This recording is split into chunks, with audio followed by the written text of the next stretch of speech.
Hey everyone, thanks for checking out this video titled What is QSBS, Section 1202. My name is Brady Weller, co-founder of QSBSrollover.com. And these videos are meant to be very simple, high-level primers on QSBS and some of the things to look out for and understand if you own qualified small business stock. You should check out some of our other videos in this series, which cover things like QSBS rollovers and specific considerations if you're a founder with QSBS eligible shares. So QSBS stands for Qualified Small Business Stock. And fundamentally, the benefit of owning QSBS stock is the opportunity to exclude up to $10 million of eligible gains from federal and state taxes. This means that in a high tax state that recognizes QSBS like New York, a $10 million capital gain, which would typically net out $3.7 million tax bill, could be brought to zero. The tax savings is enormous if you can qualify. And so now to know if you have QSBS, you'll want to check a few boxes. First, your stock must come directly from a domestic C corporation. This means that you can't receive stock through a secondary sale and still maintain QSBS. It has to come directly from the company. So typically, founders, early employees, and early angel and venture investors are going to be the ones that own qualified small business stock.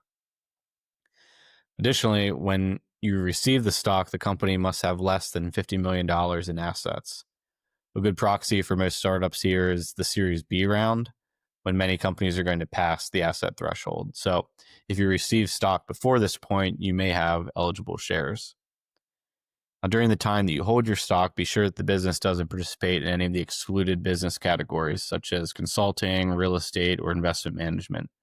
There are more ineligible categories, but more than 90% of venture-backed companies will qualify as QSBS and are in eligible business categories. Lastly, you only unlock QSBS benefits if you hold the stock for more than 5 years before selling.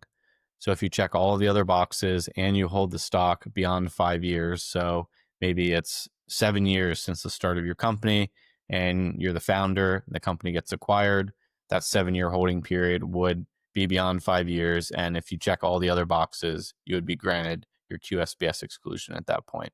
This is a claim that you make on your tax return, so you could work with a CPA or some other professional to make sure you get that right.